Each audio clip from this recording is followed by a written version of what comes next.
Well, hello and good afternoon once again, ladies and gentlemen. This is the second stream of the day for Double Barrel Gaming. Obviously, earlier today at about 10:15, myself as well as Pong Soul streamed the announcement regarding the Nintendo Switch OLED edition. And obviously, that was a fun 40-minute stream. If you missed it, that is on video on demand that you can check out after this Xbox Factor podcast. We have a lot to cover, folks. Lots of big news.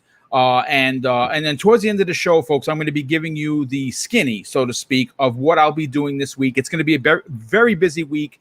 If you are not already subscribed to Double Barrel Gaming, I, of course, implore you to join the channel, sub the channel. You're getting at least 7 days worth of streams. I'm going to be covering the state of play in the evening on Thursday, as well as an afternoon Xbox Factor podcast. And then we're going to talk about all the big announcements on Friday morning's Breakfast with Boom, which that's going to be a fantastic show. But let's get into the introduction so we can get right into today's show. And folks, we got a lot to cover. Let's start first with our guest. And of course, that is Mav. Now, you may know this gentleman. He has exploded on the scene with the Xbox Ultimate podcast on Friday evenings at 9 p.m. Eastern Standard Time, and quite frankly, has taken over or taken the community by storm with positive content that he does regularly. Mav, welcome, brother. Thanks for joining us.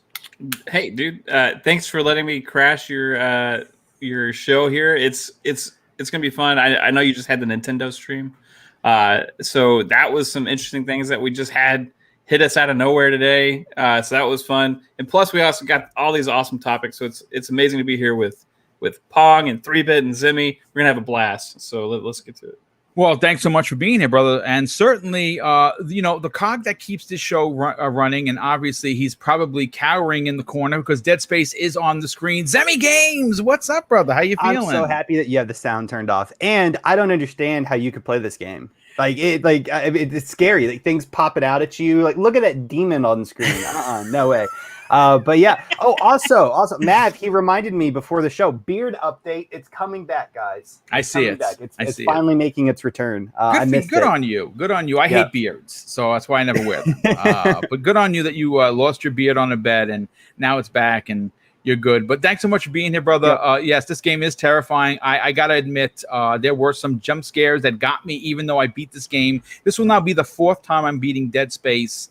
And you know what's crazy? I have so many new games to play, and I just can't put this down. And Quick Resume works with this. I had a power outage, and the game was still working with Quick Resume. It's the craziest thing. But Pong Soul, what's up, brother? Welcome back. Obviously, you hung out with me for 40 minutes earlier today, and you're back for seconds. Thanks for joining us, dude. Absolutely, of course. Boom. No better place to be on a Tuesday than with my brothers here. And of course, we've got my brother from another Mav on today. So it's extra special. Got the news this morning about Nintendo. We got great topics about Xbox. So again, just ramping up. We had a nice long weekend with lots of family stuff. So it's great to be back in the seat again, talking my favorite industry, which is the video game industry. So awesome to be here, Boom. So yeah, let's get down to it. Yes, and last and no way least, 3-Bit. Obviously, he's recently joined the Tuesday edition. 3-Bit, thanks for joining us, brother. How are you? And has your dog officially calmed down? Yeah, he's calming down a bit. He was like running around. I don't know what he took, but it's good to be on the panel with everybody. Of course, Pong and Zemi. I'm glad your beard is coming back, and Mav. It's always fun to be on the show with you guys, and I'm looking forward to what we got on. We got some good topics. So yeah, you know what? Well, it's great to have you a part of today's show. And we do have some, pretty decent sized topics, considering that it has been relatively light on news. But you know what? I want to open up with some spiciness. Now, we don't have, 400 or 500 people in here. And I kind of want to I need to get this out of the way because this is a topic that's been hot. And what am I talking about? Well, last week, we had a specific indie developer basically go on a public rant regarding the way he has been treated by Sony proper, SIE PlayStation.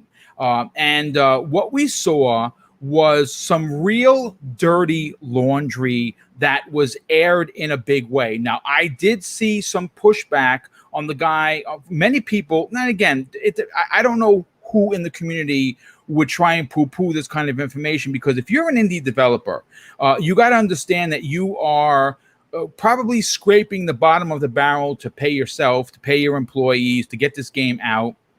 And we have heard on many occasions that Xbox, or ID at Xbox, which is run by Chris Charla, welcomes in these studios with open arms. They give them every opportunity to succeed. Whereas we have heard horror stories brought out to light of what's been going on at Sony. Now, what's interesting about this conversation is prior to Sony's 2017, 2018, 2020, and even 2021, regarding their first party output, indies were important to Sony, but that does not seem to be the case anymore.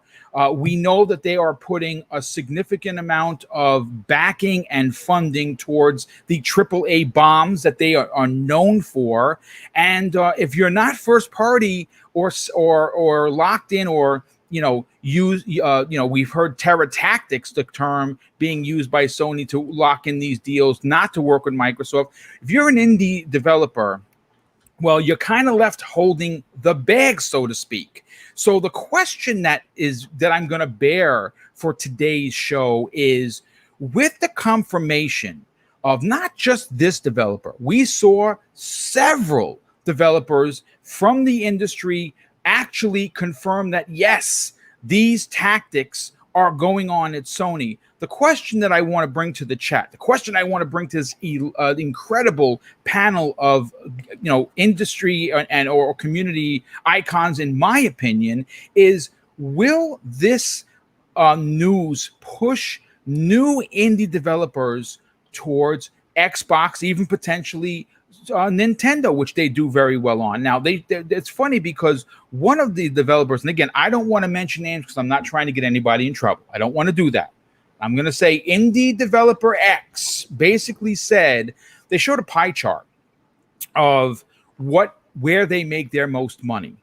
And PlayStation was shown at a meager 3%, whereas Xbox and Nintendo were shown at extremely high percentiles, meaning that even though Sony is the market leader, they are not by any stretch of the truth the place where you want to put your indies. Now, it's interesting that we've seen so many, like Kina, for instance. Why did they choose Sony over a Microsoft? Well, you know what? I don't know. I couldn't tell you. It's one of my most anticipated indie games. Yes, it's a year exclusive. Yes, it will be coming to Xbox, but Sony is getting it first. But that is something that I personally think is going to be changing. Now, Pong, I have to go to you because we were talking privately regarding this, and I think that the changing of the guard could be happening in front of us when it comes to Sony getting these very artistic indies that they're known for, simply because of what happened over the weekend. Now, is this something that you agree with? Could this negative news come back to logistically hurt Sony in the indie community moving forward? Well, there's always a chance, Boom, that eventually you're going to have a buildup of some negativity that would cause some indie developers to second guess Sony and maybe not go there first. I think we've already started seeing that a little bit.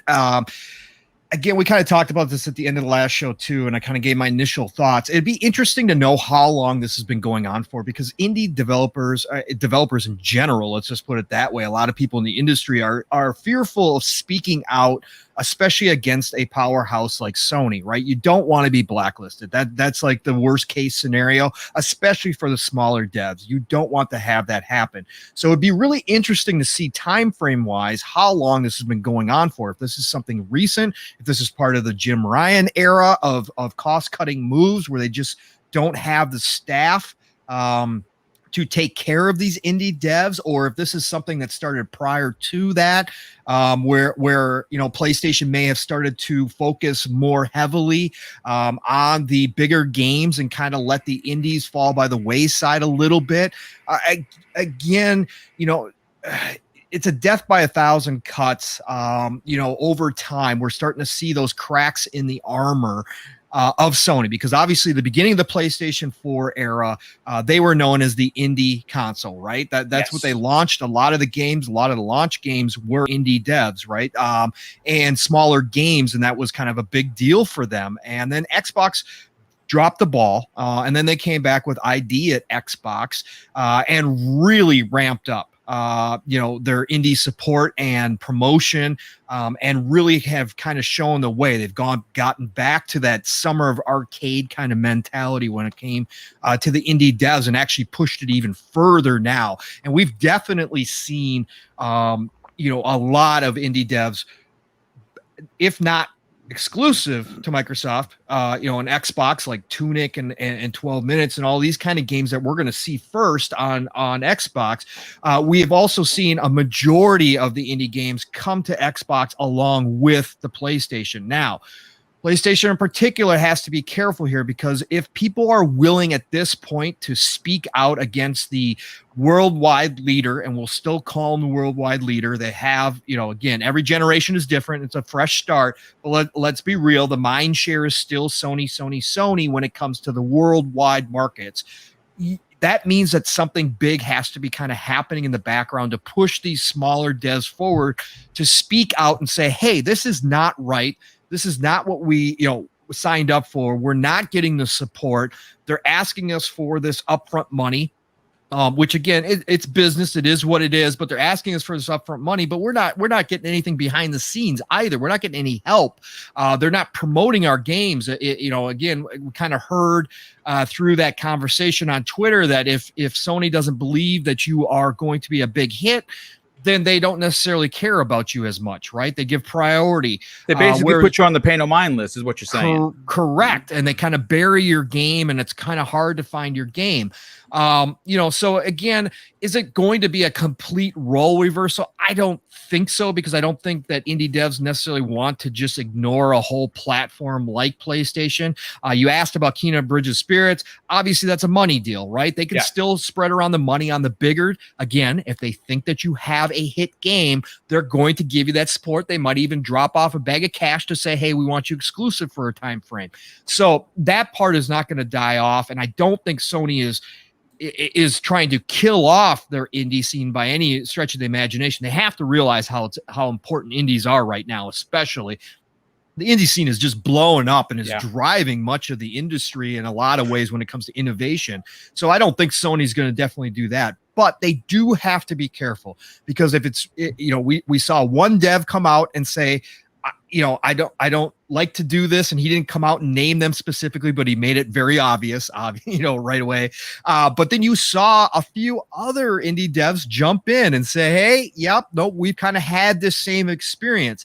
And once you get that kind of, those voices starting to speak up, and the more speak up, the more confidence people have to come out and say, hey, this is wrong. We need to change this. That's when you have a problem on your hands. So I'm sure behind the scenes, I'm sure Sony's discussing it, because I'm sure they couldn't totally ignore it. And they probably are trying to say, no, hold on. And maybe they'll try to beef up some of their support staff or whatever the case may be to try to help out a little bit here, try to calm and alleviate some of the fears that maybe some people are starting to feel. Again, Sony's not going anywhere. It's not doom and gloom by any stretch of the imagination. They'll probably fix it. But yes, they do have to be careful, because after a while, this stuff can build up over time, and it can cause a negative ripple effect where maybe the next time around, some of these indie devs, approach Microsoft first, Xbox first, and say, hey, I want to put out this game. Yeah, I want it on all platforms, but, you guys, I like working with you. So I'd like to give you first shot. Maybe we can get something done here. Do you want to see this on Game Pass first? Do you want to see it, time exclusive first? I'd rather put it here than over there initially, and then later I'll give it over there, right? So I think that could definitely happen, especially this generation, as we see Microsoft Xbox exploding, changing, grabbing some of that mind share back. Game Pass is growing. It's definitely going to be a lot it's going to be a lot better looking, a lot greener on the Xbox side, pun intended, for these indie devs when they are trying to decide, where they want to go with their game. I mean, you can't argue with anything that you said. I just because they're the current market leader, correct, does not give them a pass to be assholes. No, they can't sit on their laurels. Yeah, no, sure. Absolutely. You know what, Zemi, I'm interested to get your opinion, but I got to bring 3-Bit in because I have a specific question set up for him. 3-Bit, we know that you are a part of the industry. Yes, you have worked with some bigger studios, some that we know, some we don't know. But from a smaller perspective, taking an indie look at the situation, how does this message make other indie teams feel when they find out that Sony is in fact still doing this? Because again, this is something that might have been this been going on for a while, and this said indie or indie Y had enough already with it. If you are, my question to you very simply is, if you are an indie developer and you hear this, and now you're starting to see other indie developers step up to the plate and say, yeah, this is actually happening, folks, who do you go to first? Does that deter you from going to PlayStation, even though they are the market leader? That's a good question. I think in terms of why devs would go to Sony, it's to me, it's all about the power of the brand and also the audience. And yes, those things pile up for me.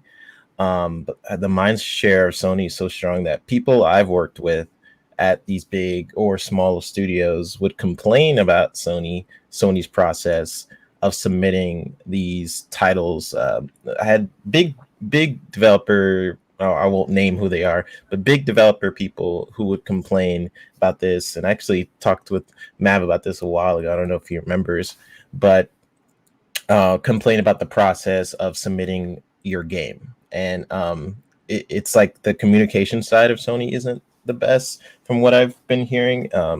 But it's just weird. People just try and deal with it because, hey, the audience on Sony's side is just there's just so many players, the potential players that you can bring to your game. And it does suck that you're like, oh, you have to sort of deal with it. But for indie developers specifically, because that was your question, it does kind of suck for them because they're having a different issue of not being able to see their games on the store unless they pay $25,000 or whatever the case for promotion of spotlighting your game on the store, right? So yep. They have an additional problem of when you're trying to put your game out there, it's already a hassle with Sony of them not responding, and their system is not good. I'm just being really honest here. Like the system of actually submitting your game is just, it needs some work, and Sony has admitted this in different emails of said company, but they're not doing anything to fix it. So I think submitting the game is already an issue, but on top of that, if you're dealing with also having your game seen, is kind of even bigger issue. And then you tie all that up with the indie developers who just want to get their game seen, and you already have a crazy GDK process and SDK process of putting your game on the platform. It just piles up, and it just kind of sucks. But what I hope the Sony does in the future is not make it such of a hassle to contact them, and also have it so the process of submitting your titles, you don't have to pay this huge amount. I know, like, people keep saying like, oh, Xbox, you also have to pay X amount on Xbox to be seen. Not really. Like, yes, you can have different promotional deals on your page, like with Ubisoft. I don't know if you remember, they had a thing where they were promoting, I guess it was Watch Dogs. Every character was like a pig for a second. Like all the games on their covers were pigs, and that was on the Xbox page. But they promote indies just for nothing. Sometimes they just put them on the page like, here you go. Sometimes the indie developers don't even know that their game is promoted on the Spotlight page. So I would like to see more of that on Sony's side as well. Just be like, hey, this is a good game. We want to give you more spotlight as you are a customer or of the Sony brand. So here you go. Like, we're promoting your game this month or something like that. But it's just another thing that Sony's is working with right now. But I really wish I could say the specific stories to give to you guys, but I don't want to out anybody. No. You got to be, obviously, I would use as much caution as possible, simply because you're a young man and you have a tremendous future ahead of you, so you don't want to burn any bridges. I'm an old bastard, so no one cares what Boom says, so I can be I can say what I want. This is not paying the rent, so I'm not worried about it. Right. And I will continue to be as forthcoming as possible, because so just because Sony is the market leader does not give them any carte blanche to treat indies, AAA developers or AA developers any different than each other. And I think that what we're seeing here, folks, what we are witnessing here is maybe the bully is going to get punched in the face. And when I say that, I'm going to bring this right back to Zemi Games. Zemi, listen, I understand that as a market leader, you are entitled to certain things, like, let's just say, for instance, someone wanting to put said game on said console simply because the reach is so long. And I get that. I absolutely get that. But at some point, when you're hearing people with these horror stories regarding an email not being answered for 3 months, I find it to be preposterous at best. Mm-hmm. And I think that there's going to come a point where Sony is going to logistically have to do something, because this is not going to go away. I think more and more of the indie community is, in fact, going to come out. They are going to say something, and Sony's Jim Ryan or Herman Hosts are going to have to address this. Now, maybe they don't address it. Maybe they feel, well, right now our focus is on AAA developed $50 million games. And of course, as announced today, which we're going to be talking on Breakfast with Boom, which will be joining us this Friday, is Sony's head of studios comes out and confirms that more HD versions / director's cuts are coming, which means that Sony is going to try and beat us over the head for more money on the games that we would get upgraded for free on Xbox. And that is, again, it's going to be another conversation that we're going to be having. But where do you fall with the indie community being treated the way it's being treated? Yeah. Well, first off, my dog is squealing in the background, so hopefully you guys don't hear that. No. And if you do, I apologize. But I actually kind of want to touch on something that 3-Bit said. 3-Bit mentioned Xbox promoting indie games without, receiving payment from them, for the extra marketing, right?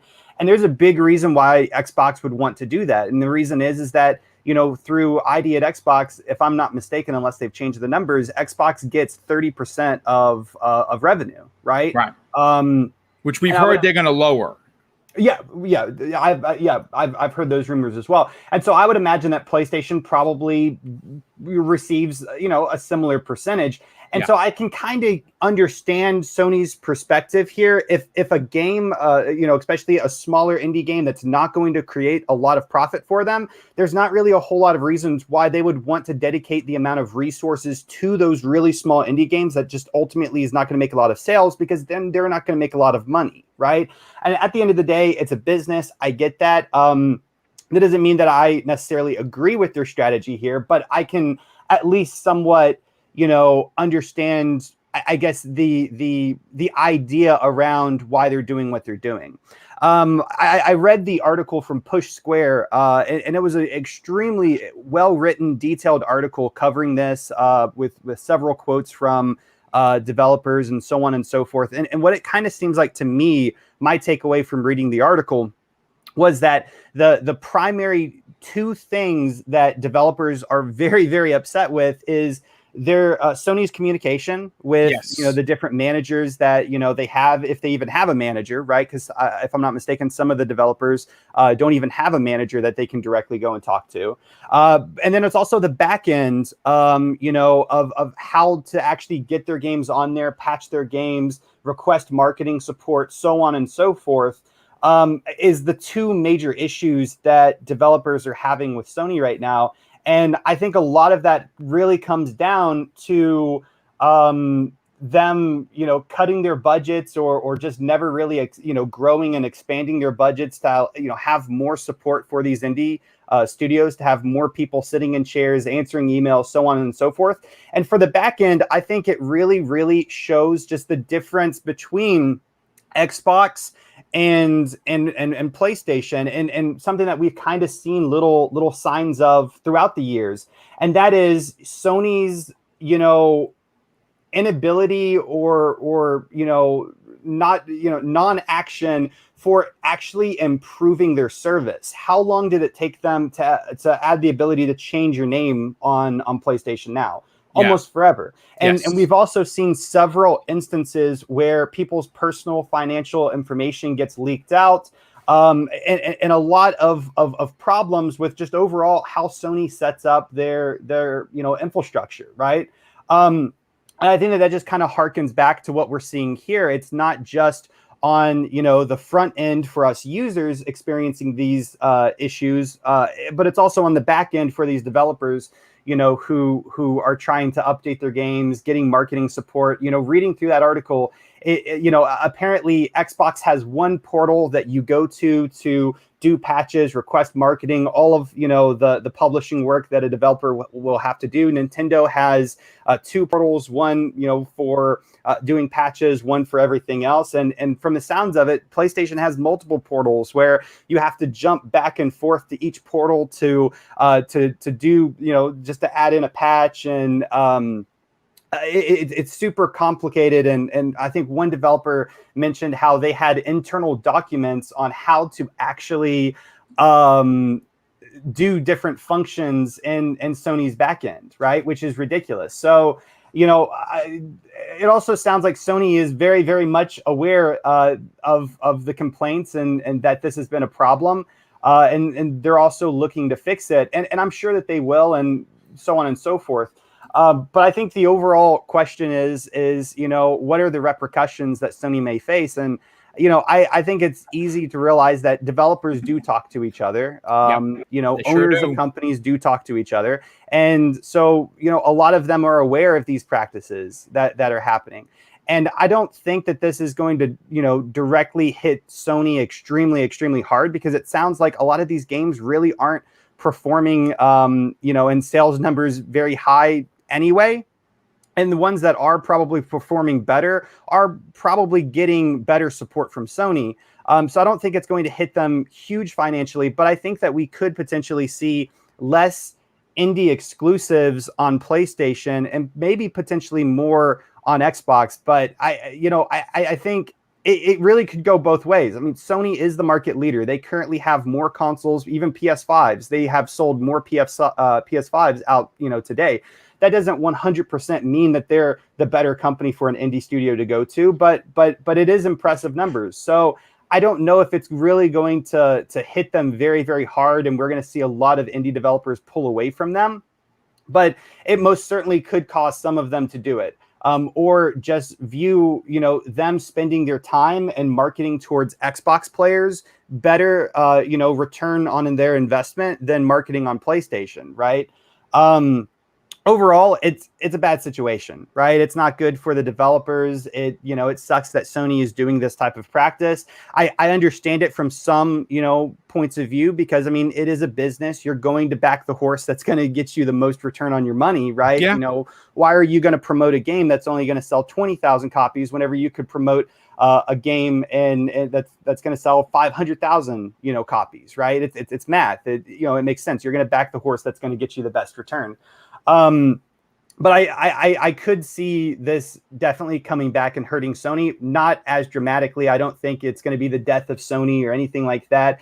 And I think that they will look at these complaints and the public outcry, especially now since the public know about it, I think it's going to put even more pressure on Sony to change their policies, to increase hopefully their budget for the indie publishing side of whatever their company, and hopefully we see this get rectified and fixed. But I don't think it's going to have huge ramifications on Sony as a company. But I think that they most certainly should fix it, and they probably hopefully will, at least here in the coming year or two. Well, I mean, listen, my honest opinion is they won't, because they're arrogant. Arrogant Sony. This again. I don't know how much this is going to hurt them in the end. But you know what? I want to bring Mav into the conversation, but I want you to attack this from a different perspective. One of which that involves Xbox Game Pass. There's something going on right now with that particular service when it comes to the indie community. We are seeing significant releases this year already on games that are going to get potentially millions more eyes and hands on said game. And when you factor in Sony treating the indie community the way they are, and then if you look over and how Microsoft is using ID at Xbox and Xbox Game Pass to, I mean, listen, even if an indie developer Y doesn't get the front page, when they get announced into Xbox Game Pass, they are being they are blanketing 20 plus 25,000 plus subscribers that are going to get eyes and ears in their games. I mean, a perfect example, the Rainbow game, right? Would anyone that's outside of 10 years old and under play the Rainbow game? Probably not. But even the developer themselves came out and says, we are in awe. The day after that game released, 100,000 downloads. Okay? From a game that no one would have bought, no one would have even looked at unless you were 10 and under. They had 100,000 downloads. That in itself, Mav, sets up the conversation is, if you are Microsoft, because they have really been hitting on all cylinders, and you are running the show, you are Chris Charler for the next 10 minutes, do you use this bad press for Sony to your advantage to lure in more and more indie developers to ID at Xbox? They should, and I think they kind of are, and even if it's not intentional, right? Because it's out there, right? Right. People are seeing the attention that the indie games get, not even when they come out, but a lot of them, when they get announced that they're coming to Game Pass, it's like this marketing thing where all of a sudden you have, even before the game comes out, you have a new level of anticipation from a lot of gamers about this game they're going to get to play. So it increases the visibility of a game even before it's released, right? So you're seeing games become high-profile releases that never would have been to begin with, right? Just because they were announced that it's going to be into Game Pass, right? Rift Breakers, a lot of people are talking about that now, right? That's one that's coming to Game Pass day one. That spread around Twitter like wildfire, right? Yeah. That's one that's coming. Dark Alliance had a target put on its back because it was coming into because it hit Game Pass, right? Like all of a sudden it's this big AAA game that the people are judging like it's a AAA big time game when it's just an indie game. You know what I mean? So has a little bit of a negative side where all of a sudden these indie games, lower budget games, are getting such attention that they're being weighed and judged against some of the biggest games out there. But it is huge for these studios where they are selling so many more copies, and also they have the visibility in Game Pass. So it gives such a new opportunity. Now, on the other side, you have this stuff come out like about PlayStation and some of their practices and some of the systems they have in place to get their games on the system and some of the struggles that some of these indie devs are having.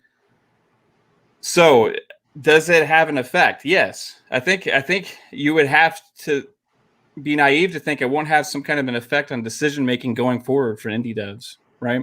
It has to, because it takes a lot for a indie dev that is trying to make a game to burn a bridge. Yes. You know, like game devs, game studios do not want to burn bridges with the platform holders, right? They do not want to burn bridges with PlayStation. They do not want to burn bridges with Xbox. They do not want to burn bridges with Nintendo, because they always want to have that opportunity to be able to release their games on that platform. If you burn a bridge, that takes that away. Everybody just, so that's why you see all these game devs and studios are always like so politically correct with everything that they're trying to say when it comes to that stuff. So for one of these studios and one of these devs to actually come out and just blatantly state the things that people have been saying behind the scenes, and tell their story, is you have to take it seriously. Yeah, because you got to think about it from that dev's perspective. How hard is that for them to actually come out and do that? It affects them potentially in a negative way to actually come out and say that stuff, right? 3-Bit probably wouldn't say some of that stuff if he had a game that he was trying to put on PlayStation, right? Like, it's just, I just couldn't, it wouldn't be the right decision to do that unless you were actually that upset. You know what I mean? So it takes a lot to get one of these devs to burn a bridge. So when you have that and these devs all talk, like you guys said, and you see this stuff on the other side, like Game Pass. Oh, this game's getting all this attention. It's getting all this publicity. It's getting all this marketing, and it's just another like lower budget indie game, right? Like it makes you maybe think about the possibilities of what's on the other side, right? So that's going to be something going forward, I think. I mean, I definitely think you're onto something. See, me personally, I don't really forget a lot. Yeah, I'm getting older, and yeah, of course, I take brain pills to make me remember everything, because there's a lot to remember when you do these. When you do 4 shows a week, and you're over 50, folks. I'm getting old. What can I say? I am going to tell you this though. One thing I don't forget is this is how you share games, and I'm going to be honest with you. Yeah. If I'm Microsoft, and their social media has been nothing short of spectacular, I turn around and do something like that. Now, I do. When would you release something like that? See, I'm gonna be petty. I'm gonna be the petty boomstick that some people love. Well, we just got an announcement that this Thursday, which of course Double Barrel Gaming will be covering post-show coverage of the PlayStation State of Play. You know, when I do what I do, if they had something planned to say, or if they wanted to kind of take the wind out of their sails, basically pull a Sony on a Sony, Thursday afternoon, right before, like, I don't know, 12 o'clock, maybe when the Xbox Factor 2 goes live. And they go out there, and this is how you treat indie developers. And they throw up all these indie games on the front page of Xbox Game Pass or ID at Xbox. And they make that public. See, that's what I would do. That's how you make news. Are they going to do that? Probably not. Should they do it? Absolutely, 100%. I am going to say this. I'm sorry. Go ahead. No, I want to say, but you're speaking about this, and I just got to say, because what you're saying, like, I'm just remembering something I had the pleasure of taking part with you, even though we didn't like the show. Right, the Xbox had that whole big indie game show where they actually was all about highlighting indie devs, and it was like 4 hours long. Right, like they're doing a lot. So you just said, like, hey, this is how we treat indie devs. They went way above and beyond there to bring the focus to the devs themselves as well in that situation. So. I mean, listen, again, how I would handle is I would take this opportunity to stick it to Sony. You're right now, no one is doing it better than Xbox. That's the end of the story. Say what you want about what they have coming out this year, which I think is much better than Sony. I mean, they really are going to be putting the screws to the industry with not just their first party, it's their second party, as well as the indie community, which they're showcasing. And we know a lot of them, right? We know a lot of the big indies are going to get Xbox Game Pass day and date launches, like Scorn, which I know Zemi can't wait to play, like, Tunic, like 12 Minutes. I mean, the list just goes on and on and on. So they are technically doing the indies justice. I just would like Microsoft to take an opportunity to pull a Sony on a Sony. And I'm hoping that they do something like that. I don't know if it's going to happen, but you know what? Only time is going to tell. But I do want to move on to topic number 2, folks. And first of all, before we get there, I got to thank a couple of people. Outside of the near 300 people here, thank you for joining us. If you are new to the Xbox Factor podcast, if you're new to Double Barrel Gaming, please consider subscribing. If you are one of these subscribers who are not getting the notifications, and that's something that I'm personally battling right now. I'm an indie, and I like the indies with Sony. I have zero way of contacting anybody at YouTube. I have no handler. I have no manager. I have no emails. I have no phone numbers. So this morning at 6 something when I got up, I put out 3 tweets. And of course, it was politically spoken correctly. I didn't have a breakdown, but it's frustrating because, YouTube is packed with millions of incredible content creators, and it is very difficult at any given time to garner an audience that appreciates the work that goes in. There are so many YouTubers that just never find the traction to give up. Well, I'm not one of those people. I am very blessed with under 1,400 to 10K. And I'm not saying I was given it without doing the work. The work I put in, you guys and gals, you know that. I don't need to say that. But if you're not getting notifications, go to Twitter. Go to @MrBoomstickXL and retweet what I wrote.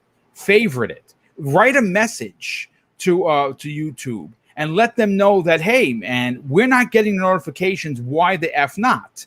And help me that way, because obviously they're not going to respond. They never do. I'm under 10K, and I'm on the pay no mind list, like many of the indie developers that are currently having the problems with Sony, and I may not ever get put on the pay mine list. But with your help, if you can let them know that there is a problem, it will certainly for better so than just me doing it by myself and falling onto deaf ears. But let's get on to topic number 2. Now, this one is, I think, I wrote specifically because I knew Zemi was going to be a part of the show. I'm going to be talking about the Elder Scrolls 6. This is a game that everyone, and I mean everyone who is a God Howard fan, have been asking for, have been patiently waiting for. If you didn't know, and a lot of people didn't know this when I said this about a week ago, Elder Scrolls 5 is 11 years old this year, folks. It's been 11 years since we got a proper Elder Scrolls. Now, the next number is Elder Scrolls 6.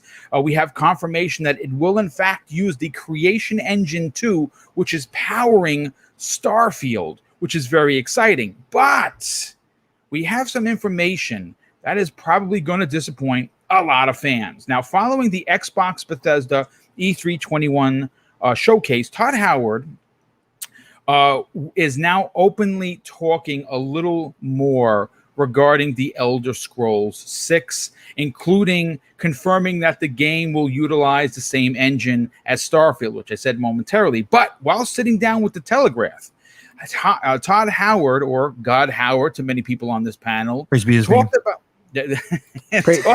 Praise be his name. Talked about a plethora of topics, including that he originally pitched the Indiana Jones way back in 2009.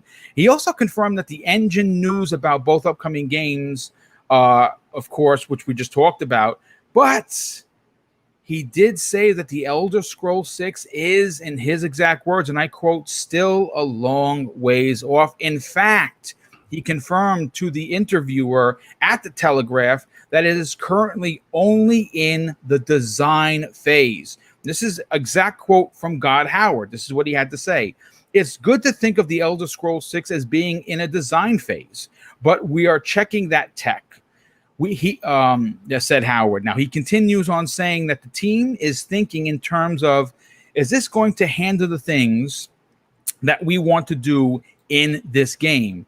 Pushing forward with development process is something that is going to take time. He added, every game will have some new suites of technology. So Elder Scrolls 6 will have some additions to the creation engine 2 that the game is currently going to require to play.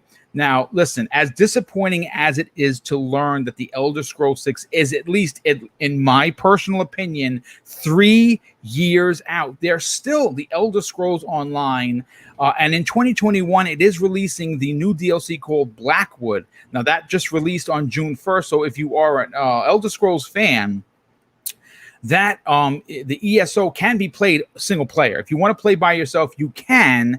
I believe it's a little harder, but you can play it if you don't want to wait another 3 years for the proper Elder Scrolls. But Zemi, I want to start with you first. Hearing that Elder Scrolls 6 is only in the design phase, do you have any concerns of when the project potentially is going to come out, and will it hurt fans who have been waiting for a proper single player Elder Scrolls since November 11th, 2011? Yeah, I mean, I think, you know, always whenever we hear, I mean, it's obviously this is not a delay, right? But it's very kind of similar to the idea of a delay. You know, any time that we ever hear that a game is not going to come out when we think it's going to come out, or when we kind of expected it to, there's always going to be disappointment. And I get that. I understand that. But, you know, the same philosophy I use for Elder Scrolls is the same philosophy I use for all the games that I wish would already be out right now. You know, hashtag Hogwarts Legacy. That being that, I would rather it come out and be the game that the developers initially envisioned it to be, than come out be, you know, a bug-ridden mess like, you know, Mass Effect Andromeda, and then you know, we see negative, you know, publicity, and now we're worrying if we're ever going to get another Mass Effect, which fortunately we are going to get one. But I want the game to be the best that it can be. I get that they're doing Starfield first, and then, of course, is going to come Elder Scrolls. I was kind of thinking that 2023 was like my, you know, like in my picture, you know, of like when I thought that game was going to come out, and it looks like it's probably going to be later than that. But I have faith in Todd Howard and the Bethesda team. I have loved every single Elder Scrolls that I've ever played. I'm a huge fan. I would probably go as far to say as I'm a nut job when it comes to Elder Scrolls. And, you know, one thing that I really, really love about Todd Howard and Bethesda and their philosophy on creating games is that, you know, it's not like how some developers do, you know, like, you know, look at Ubisoft, how they treated Assassin's Creed all those years, a new iteration of the game every single year, or, you know, EA with their sports games. It's not like that. They do take long breaks in between releases, and they kind of always have for Elder Scrolls. Mind you, it's never been an 11-year break, or, you know, what's probably going to be around a 13 or 14-year separation from releases. Mind you that, right? But you know, I mean, Elder Scrolls fans are definitely used to waiting. We're not used to waiting this long, but we are used to waiting. But one thing I really do enjoy about it is that, looking at Elder Scrolls Morrowind, for instance, and then look at Oblivion, right? Huge difference. I mean, major improvements in gameplay, graphics, everything, right? Level design, the technology that they use to make those two games widely different. Look at, you know, Oblivion to Skyrim, same exact thing. And I cannot wait until I get my hands on Elder Scrolls 6, because it's going to be like what I envisioned next gen was going to be whenever I bought, you know, into the new next gen consoles. I think that's exactly what Bethesda is going to deliver whenever the next Elder Scrolls comes out. Starfield looks fantastic. Of course it does. I cannot wait to play that. And that's going to tie me over really, really well for there not being another Elder Scrolls. You know, at least there's Starfield, right? But I'm very, very excited for for Elder Scrolls. I think it's going to really show what the Xbox hardware is capable to do. And I think, in a lot of ways, it's really going to kind of, put Bethesda, really back on the map. I think Starfield's going to do great numbers, but I think Elder Scrolls 6 is going to do incredibly, incredibly well. So I can't wait. But I will wait, and I will patiently wait. And fortunately, there's a lot of other amazing RPGs that are going to be coming out, especially on Xbox side, right? Yeah. We have all these amazing developers. We also don't know when Avowed's going to come out. It could come out maybe a year before Elder Scrolls 6. So we might get, a little taste of that beforehand, maybe not. But of course we have Fable, we have the Hogwarts Legacy game that's not Xbox exclusive, but there's a lot of RPGs that are in the pipeline. I'm a huge fan of that genre, and there's a lot to chew on until the next Elder Scrolls comes out. I mean that's a fantastic point, and one that I'm going to pass over to Pong Soul. Pong, listen, 11 years since Elder Scrolls 5 proper launched on the Xbox 60 and recently on the Samsung refrigerator, which you can play that game on. Because Microsoft has positioned themselves as basically the kings of Western RPGs, and that's what it's shaping up to be. When you have Obsidian, when you have Bethesda, when you have Playground making Fable, when you have all these different teams, In Exile, which is making not one but two AAA RPG games running on the Unreal Engine 5, thanks to Phil Spencer. This is a game that could sit and bake properly, very similar to what Zemi Games had to say. For you personally, do you feel the same that, hey, listen, if it comes out in 2024, 2025, it's okay, because by then we will have had our fill of Fable and Avowed, two very big open world RPGs that will fill the need, and we will still have Starfield in front of us. Are you okay with waiting?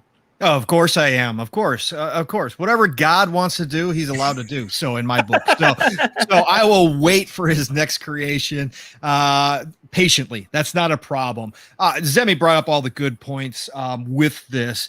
Again, I know a lot of people kind of flinch a little bit when they heard, well, it's still in the design phase, early development phase. But we have to consider that the reason why this is happening is, number one, they positioned Elder Scrolls Online to fill the gaps. And now I know a lot of people have trepidation about entering an MMO style game, and I get that. As somebody who played Elder Scrolls Online extensively on the PlayStation 4, and again, the only reason why I'm not playing on Xbox is because they will not allow me to transfer my character over. So I've got 300 hours plus invested, and it sucks. So that sucks. I play on Xbox, PlayStation, and PC, and I have tons of money, tons of equipment, everything like that. And I wish it would all transfer over. I can't believe it doesn't. I placed a call to customer service with Bethesda and complained about it because it's awful that you can't, especially with the money involved, because I was a premium service member. So I spent a lot of money there. But what I was going to say is, for anybody who hasn't jumped into Elder Scrolls Online, I think the next gen, Shizno asked in the chat, and I believe the next gen patch goes live this week on the 8th. So they've been advertising the heck out of that. Yes. And there's no better time to jump into it because, like you said, Boom, you can play single player, and it's actually not harder now. They've actually done a lot of work. This is why I'm glad you bring that up, because you know something, I just re-downloaded it because I want to get into it. I'm a huge fan, but I'm not an MMO guy. Listen, when you produce 4 shows, I barely have enough time to game on my own, let alone grab a crew and go play for 4 hours. I'm not an MMO guy either. I'm a huge Elder Scrolls fan, and I think that's a big reason why the game resonated and just connected with me so much, because I absolutely love it, regardless of it being an MMO. But I liked what you're talking about, Pong, where you said that they've gone and done the work, that if you want to travel the world single player, they've made it, given you the ability to do so and do so properly. I'm glad you said that, because that's going to make me jump into it even sooner. Yeah, no, absolutely. I would highly recommend anybody that has that itch to go play an Elder Scrolls, go do it. It's well worth it. Even if you're not into buying all the expansions or whatever else, you might be pleasantly surprised by what you find. The content that they've added to it is unbelievable. Side quests, everything. It feels like an Elder Scrolls game. Yes, you're going to see other players wandering around, and yes, you're still going to get that MMO kind of feel from it. However, if you never want to party up with anybody, if you just want to travel, go do it. It's an awesome experience, and I would highly recommend it to anybody, especially Elder Scrolls fans out there. So my point being is they kind of had that to fill in between, knowing full well that they were going to do Starfield, right? And that's the reason why we don't have Elder Scrolls 6 now, is because Starfield came next. And this was, Todd Howard's been dreaming of this game for 25 years. And when God's dreaming of something for 25 years, it's going to be special, right? So they are putting all their effort into this. It's also important to realize that when he says something is early development, it's different from maybe another dev saying it's an early development or design phase, right? It's going to be a different process because they have, I can guarantee you, probably most of Elder Scrolls 6 already laid out and planned out for what they want to do with it, where they want to go. So I don't think that is going to be, that's not something that like they're just starting. They probably had this thing laid out for a long time. They probably already got a lot of the writing in and all that good stuff done. Now the big deal is that Creation Engine 2, they are using Starfield as kind of the testing point. They are learning about Creation Engine 2 as they go along. For the first time, for people who don't know, for the first time in history of Bethesda with the Creation Engine 2, they actually have a dedicated engineer or engine team that is just strictly working on the engine. Previously on the Creation Engine, they would pull people from the main team or from other teams to work out things within the Creation Engine. They now have a fully dedicated team that's all they do, is making sure that they get all the updates and everything is right with the actual engine itself. So they're already ahead of their normal curve. They're going to be able to use everything that they learned through making Starfield and put that towards Elder Scrolls 6, which is going to speed up that process immensely. They're now going to have hands-on, extensive experience building within the Creation Engine 2, an entire AAA, one of the biggest releases they possibly may have ever had in Starfield when they go to work on Elder Scrolls 6. And I'm sure there's going to be, different mechanics they want to implement. And I'm sure there's going to be different stuff, but that's all going to be small fries compared to what they already did with Starfield. So that should speed up the development process as well. And then like Semi said, we have so many other RPGs, open world style games coming. Now that Xbox has made all these acquisitions, has built a huge part of their portfolio around these experiences, that I will patiently wait for Elder Scrolls 6. I don't care. I mean, yes, if my dreams came true, could I have it out tomorrow right along Starfield? Of course I would. I'd love it. Yeah. Of course. But at the end of the day, if I have to wait until 2025, knowing full well that is going to be one magical experience when it does hit, like you were unintended, talking about, by the way, magical. Yeah, I like what you did there. I like what you did there. But I just knowing all of that makes the wait that much easier for me. So I don't have an issue with anything he said. I know people are always going to be disappointed whenever they're waiting on the next title, but there's plenty of stuff for us to do in the meantime. And right now I'm just looking forward to 11/11/22 when I get to go explore space. And that is my next big focus. And then I'll move on to saying, God, I can't really wait for Elder Scrolls 6. So that's where I'm at with it. But I think there's a lot to see as far as what this team is doing right now that is going to lead to that bigger and better experience when Elder Scrolls 6 does hit. And I think the development time is definitely going to be quicker because of all the work they are doing right now and everything they are learning right now from Starfield on the new engine. I think that's just going to lead to a much, much better, quicker experience that we get to once Elder Scrolls 6 is ready to drop. Yeah, and I'm right there with you. Listen, I got to catch up with some of the super chats. First of all, we got a new channel member. Gerald Mack has rejoined the channel. Gerald, thank you so much for that. And I have to thank him multiple times because he dropped 2 more super chats. The first one is of $5, and he said, "Shout out to Mr. Boomstick in the Xbox Factor and the Xbox Factor podcast. All-star panel, great day celebrating my 15th year anniversary." Well, congratulations, dude. Mrs. Boomstick and I just celebrated our 21st wedding anniversary. So congratulations to you and the missus. That is awesome. And that's a big milestone. 15 years of anything is huge. Once again, brother, congratulations. Lord Roughness, generous friend of the show. He drops an outstanding $5 super chat and says, "Sony made fun. This is how you share games. Xbox should make fun, making lookalike fridges, trending on Twitter, and making R&B ads about all access." Yeah, that is pretty ridiculous. The R&B ad that they did today. Again, love what they're doing with their social media team. Gerald Mack drops an additional $5 super chat and says, "With the new studio acquisitions for Sony, they will have to release those games on Xbox to recoup that money. Being messy, I know." Yeah, I don't think that's ever going to happen, dude. I'm going to be honest with you. They don't. Sony knows what they're doing, but look, all I can tell you is this. Big shout out to friend of this community, friend of myself, Colt Eastwood. Last night, he had Special Nick from the Xbox Era podcast, and he said something that was important to talk about because obviously I'm privy to some information that has not been made public.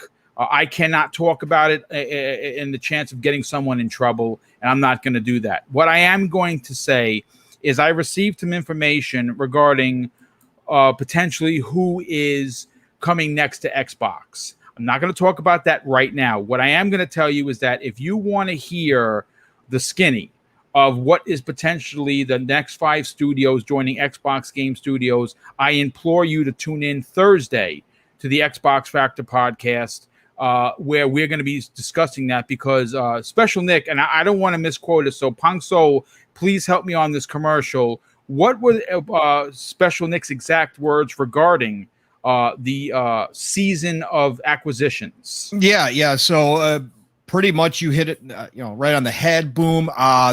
Again, when Special Nick was on last night, again, I was still catching up on the entire show, but he had a certain section, and he had said that he had gone to one of his most trusted sources, the one that he usually goes to.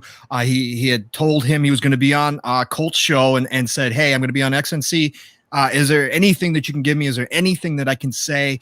Because Special Nick always likes to drop little pieces of candy around whenever he goes on a show, which is awesome of him. And his source came back and said, I can't give you anything specific to say right now, but he said that you can say that this is the season of acquisitions for Xbox. Okay. And we definitely should be hearing something soon, soon. So, yeah. Because we are at the end of the business cycle, and so year-end business, and so this is when announcements are made. That's why we saw Sony do what they did last week in announcing their potentially 3 studio acquisitions, 2 for sure, and that's why that's happening. And Xbox is going to be following suit here. So he said it is the season of acquisitions, and we should be ready for it. So yeah. Well, we and I talk privately, and if what you and I both know that was sent from my small connection is any truth, all I can say in the best boom voice possible, my God, it is going to be something unbelievable. But let me just catch up on 2 other super chats, one of which nearly made me fall out of my chair because again, I don't do this for money. I do this for the love of the community and the industry. Gary Duddle, generous friend of the show, drops in what I'm going to tell you right now is an incredible gross amount. I don't even feel I'm worthy of it. A $65 or $65 pound, pound super chat. He says, "Here is your 30% cut built in from YouTube. Now go and buy another SMTP server and send those damn notifications out." Yeah, you know what, dude? I wish I could pay more. To be honest with you, I honestly don't know what's going on. I had this issue along with several of the smaller content creators last year around the same time. Now, I can't specifically say what the problem is. I don't know if they're throttling these smaller content creators. I honestly, I can't say. I don't know.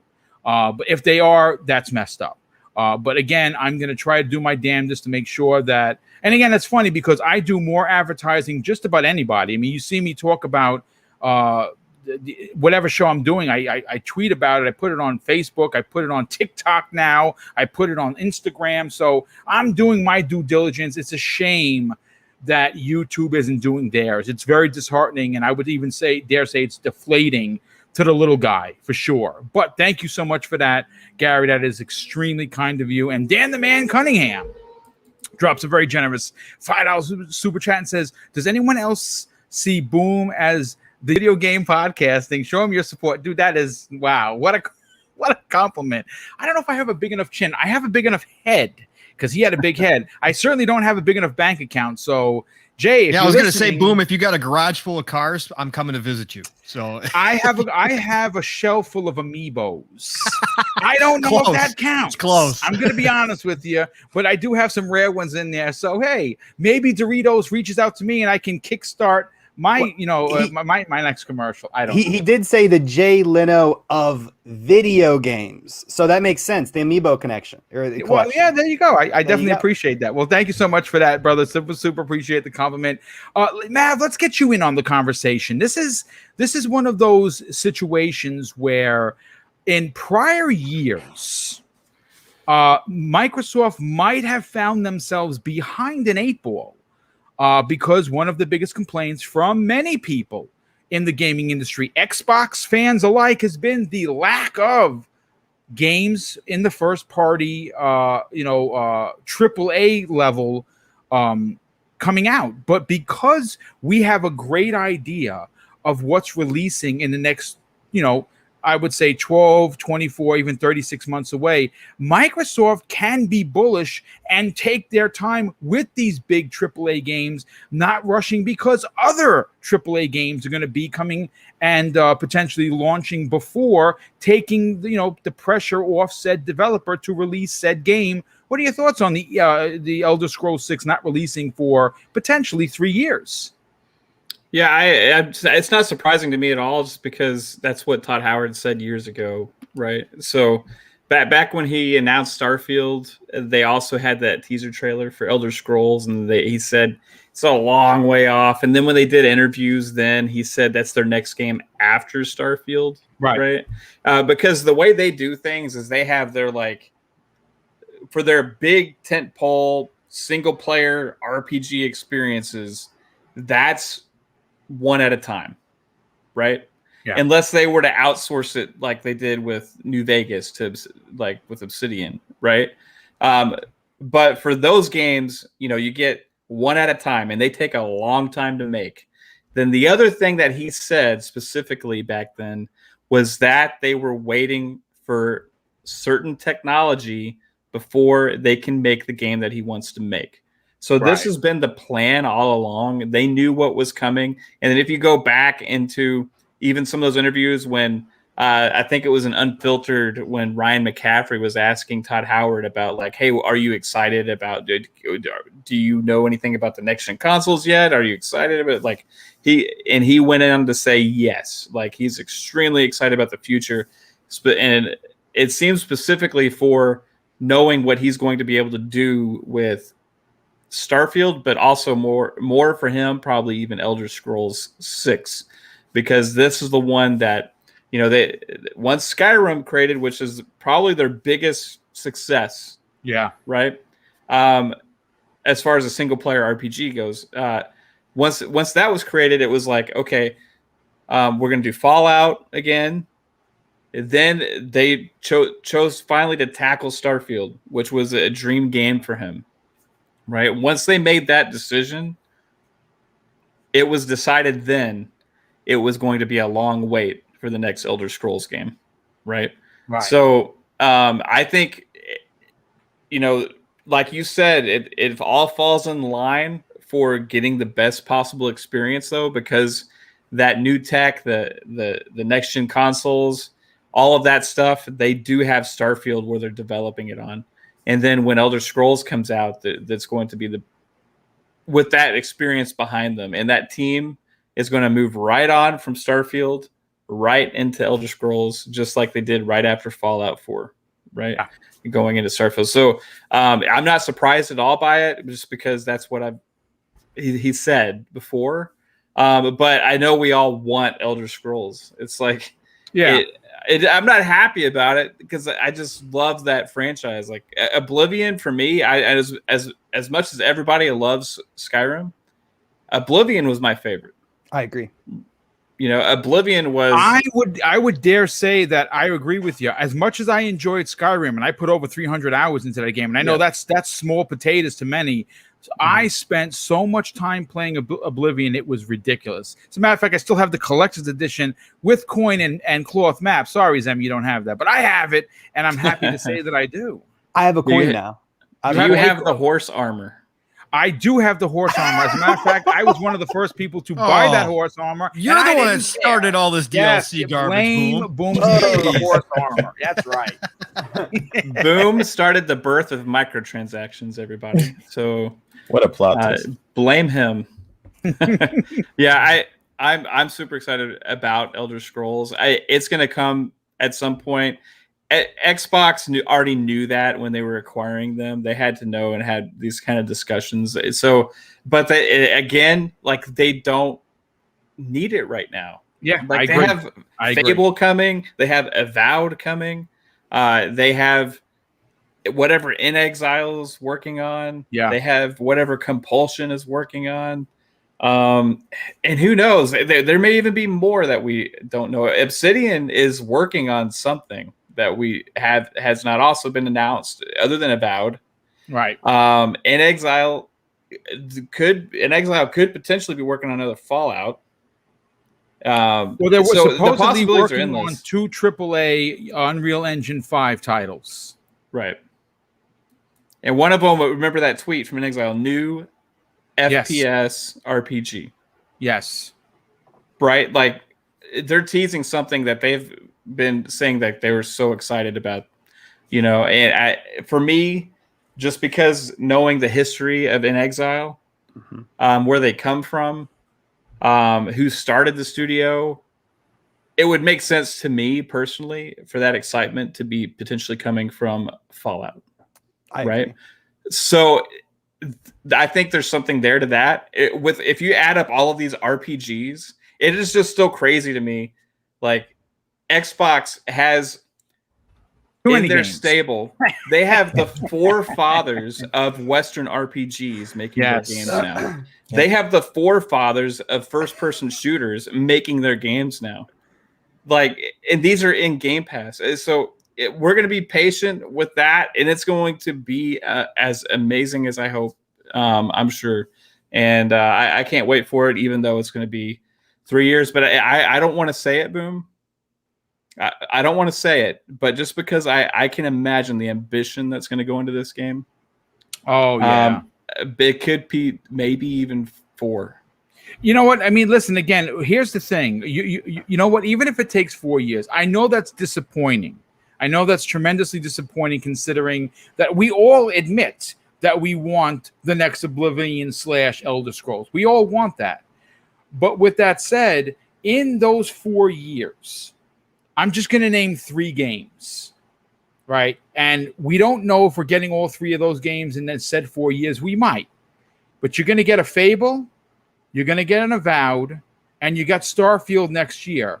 That's a lot of RPGs. Well, and that's not even, I mean, we're just talking Xbox. That's not even mentioning the potential of Dragon Age 4, maybe another Witcher, or like, you know, I mean, like there's third party as well. So, yeah. I mean, there's a lot to play. We're going to come to a point where, I mean, I don't know about you folks. I'm having a hard time keeping up with what I'm playing now. And it's only going to get worse. And that's a great problem. We went from Xbox has no games to what I just said, Xbox has too many games. And that is certainly, but 3-bit, I want to get your opinion from a developer's point of view, if you would mind tackling this from that point of view, simply because when you look at Xbox, you've heard us all say that right now they have a stable that is just nothing short of incredible. It is an incredible amount of games coming out. They don't have to rush the Elder Scrolls 6. They could take 2 years, 3 years, 4 years. But because they're mastering the technology behind Starfield right now as we speak, this game could come out in 24 months, 28 months, 30 months, because who's to say that they're not, co-producing these games at the same time? If you think they're only working on one game, the main, I would imagine that the main team is, but there's got to be people working on the game at some level. What are your thoughts on that? Yeah, I think in terms of like the design phase, when he was talking about that, or when Pong was kind of mentioning it, it does depend on the studio. But essentially, it seems like on their production pipeline, they're using Starfield as like a basis for Elder Scrolls, which could make sense. As Starfield, there are probably these massive environments, right, and interplanetary travel. So an engine that can handle a Skyrim on crack can definitely handle Elder Scrolls. We're riding dragons, boys. We're riding dragons. Oh my gosh. I love it. God Howard, right? But Yep, I that's I could see how it could be disappointing to hear for people who are expecting this game sooner. Just know that when you're designing a game, this process is probably the most important process out of the whole production pipeline. Like you're creating the whole outline in the design phase for what the game is supposed to be, what the players are supposed to experience, and this is a time you can really experiment for what an Elder Scrolls game could be. And I love this stage because at this point the game isn't the audience's. As a developer, it is yours. So once you release a product or your product to the world, then it's no longer your baby, right?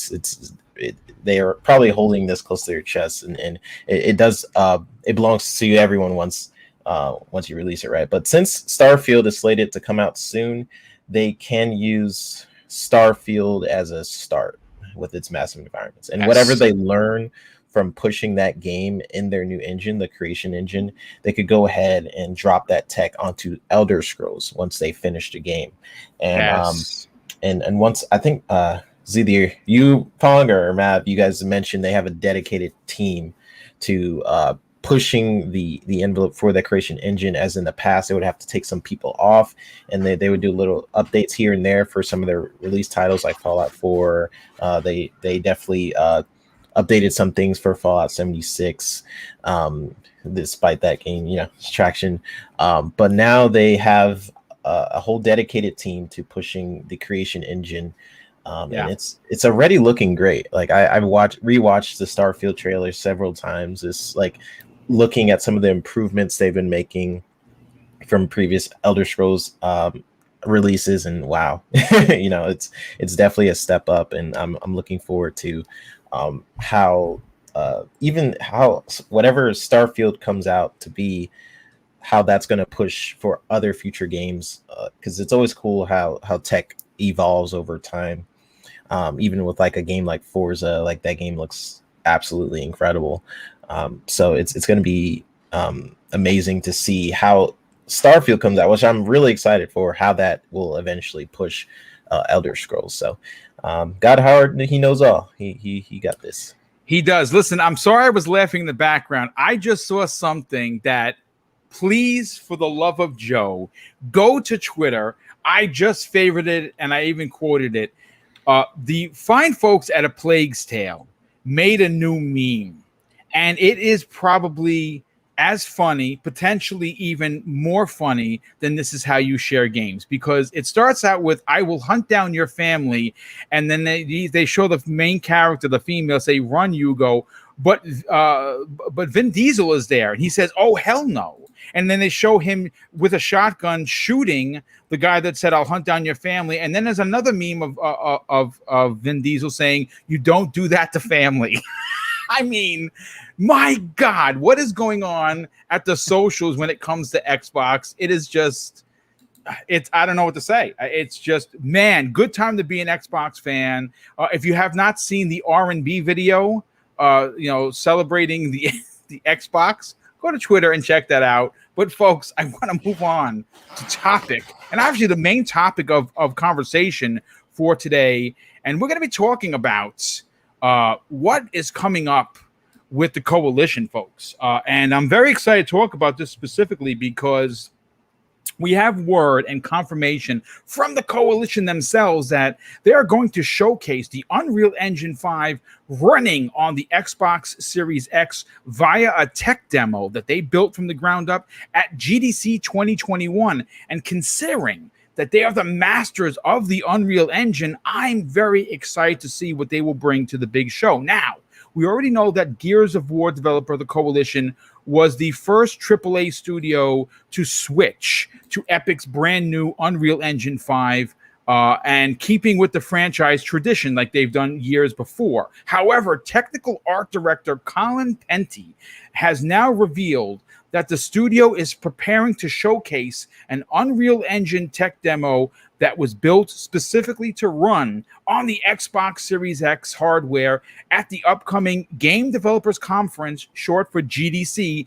this year. Now, here's what the Coalition technical art director had to say on Twitter. We are super excited to be presenting at Coalition Gears at GDC for the Unreal Engine technical demo Alpha Point, presented by Unreal Engine running on the Xbox Series X with Kate J. Rayner.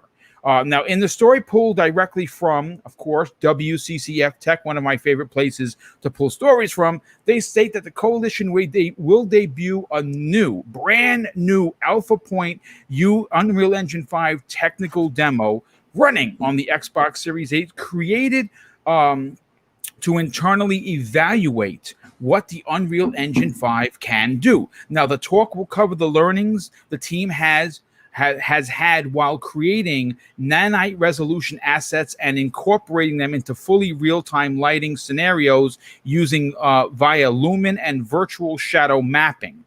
Performance and memory observations will also be covered in the conversation for the Xbox Series X and S, as well as VFX, blueprint material setup, temporal super resolution, and virtual texture finding. Now, according to the article, the Coalition will also cover some preliminary findings on next-gen character creations of metahumans and its integration, demoing a next-gen character test running on the hardware known as the Xbox Series X. I have to go first to someone that understands everything that I just said, that, of course, I'm just reading from the page. 3-Bit.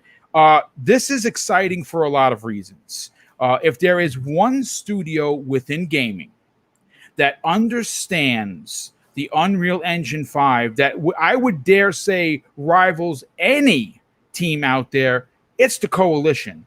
What are you expecting them to bring to the table? Could we potentially see a next-gen, Gears character using the new meta-human technology? So I'm gonna get into some nerd rants here. Yeah, so please, by all means. apologize. This is why we will have you a part of this program, brother. So go crazy. Professor 3-Bit is in the house. Yes. Expect slideshows. I am going to let's start go. taking notes. Yeah, so I apologize if I go into super nerd rants, but I'm gonna try to break it down for the non-nerds out there. But so I've had the pleasure of working on fewer, smaller projects on the Unreal Engine 5, and it is very impressive. Like, we have DirectX 12 this time around, where you can allocate textures without committing memory to it, which is a feature called managing residency. So essentially, just imagine these huge textures, and it's not sending any data, or it's not really affecting like performance. And this is what I kind of expect, right? So Unreal Engine 5 is incredible. They have the lighting system called Lumen for those people. It is such a leap from Unreal Engine 4's process for a number of reasons.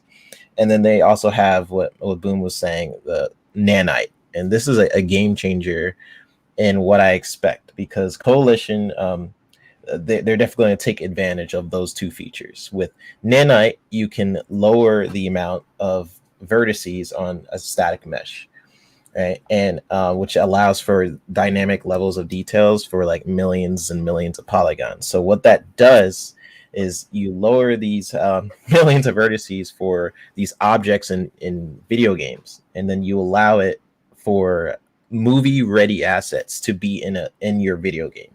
So you look at the Mandalorian, they're using Unreal Engine. So just picture that, but for a video game, and it doesn't compromise the frame rate. So just think about an extremely detailed object, and what the developers usually have to do is create these smaller LODs for objects. So that way, you know, when you're in a video game and objects get blurry and it looks kind of like clay-ish, and then you get even further away, it like disappears. They don't really have to do that anymore.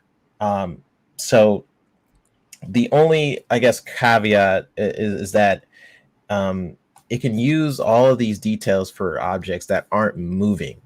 And it's easiest to see the potential of Nanite with scanned objects like cliffs and rocks. It's why they keep using deserts in Unreal Engine 5 demos, because you can really see the amount of detail that is in this stuff. So what I expect out of the Coalition, and it's specific, but I think it'll prove a lot of people, so a lot of developers wrong with certain things, is for them to create a baked system to be able to use Nanite for moving things.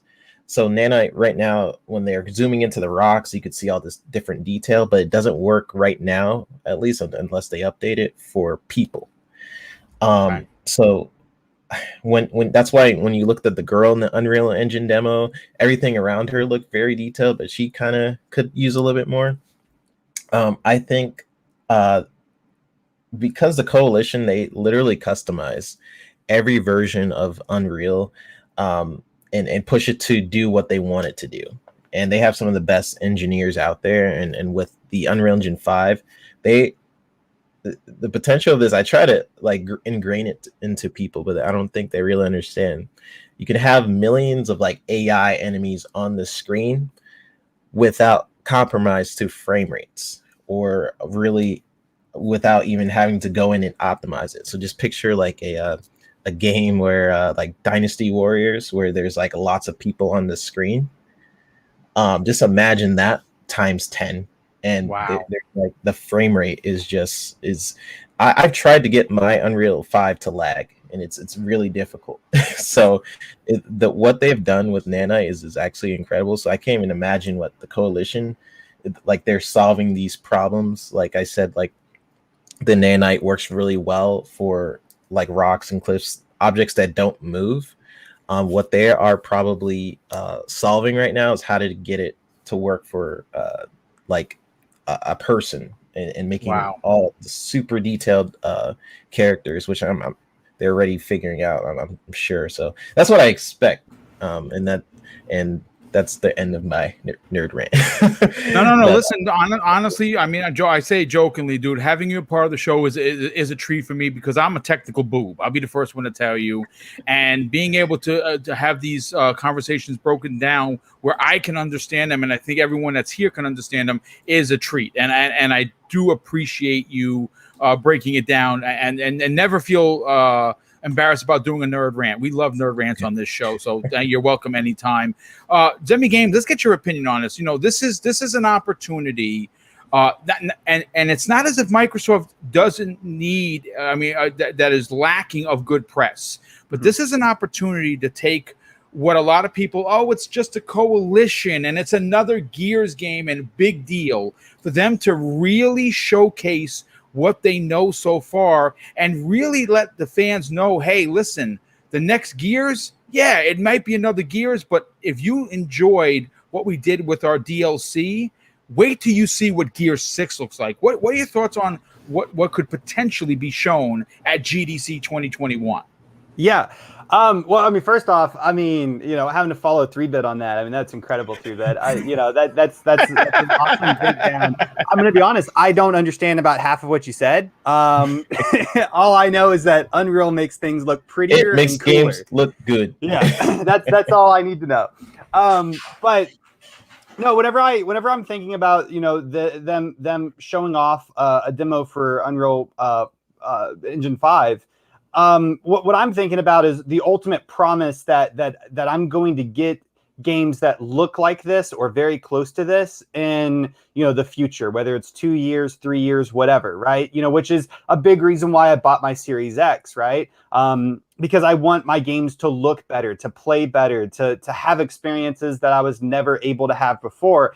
And so that's really ultimately what I want to see out of this demo, right? I want to see examples of what we can get in the future, right? Whether they show like a little bit of maybe potential of what could happen in a new Gears of War. I think that'd be fantastic.